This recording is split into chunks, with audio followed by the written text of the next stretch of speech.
సన్నిధానంకి వచ్చినప్పుడు ప్రవర్తన ఎలా ఉండాలి, ఆదివారం వచ్చినప్పుడు ప్రవర్తన ఎలా ఉండాలి, అన్ని జనుల మధ్య ప్రవర్తన ఎలా ఉండాలి. దేవుని నమ్ముకున్న మనం అందరం కూడా సత్ప్రవర్తన గలవారే, నిందా రైతులంగా దేవుని ఎదుటి మనం బ్రతకాలండి. అలాగే దానియేలు బ్రతికాడు చూడండి. అందుకే అన్ని జనుల మధ్యన ఒక గొప్ప అధికారిగా బ్రతికాడు. అన్ని జనుల మధ్య ఉన్నప్పుడు యోసేపు జీవితం మనం ఆలోచించగలిగితే ఎక్కడ తప్పు చేసినట్టుగా మనకు కనిపించట్లేదు. నా దేవుని ఎదుట నేను పాపము చేయనని అన్ని జనుల మధ్యన గొప్పగా బ్రతికాడు కనుక రాజు అయ్యాడు. మనం కూడా అదే అన్ని జనుల్లో ఉన్నాం. దేవుని మన కుటుంబాలు కూడా వారి మధ్యలో ఉన్నాయి. మరి కుటుంబాలకు బ్రతుకుతున్న మనము మన పరిస్థితులు ఎలా ఉన్నాయి ఆలోచించండి. ఈరోజు నా ప్రవర్తన బట్టి నా దేవునికి అవమానం ఏదైనా వస్తుందా?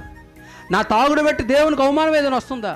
నా బూతు మాటలు బట్టి దేవునికి అవమానం ఏదైనా వస్తుందా? నేను అది మానేసుకుంటాను, నాకు అది వద్దు, నా దేవుడి కంటే వ్యక్తివేం కాదు అన్న ఆలోచనలో మన హృదయంలో మనం రగిలిపోవాలి. దేవుని నా బట్టి దేవుడు మహింపరుచబడాలి తప్ప నా బట్టి దేవుడు అవమాన పరిస్థితికి నేను తేను అన్న ఆలోచనలో మనం వెళ్ళాలి. దేవుని పిల్లలు మన బట్టియే కదా నా నామము దూషింపబడుచు.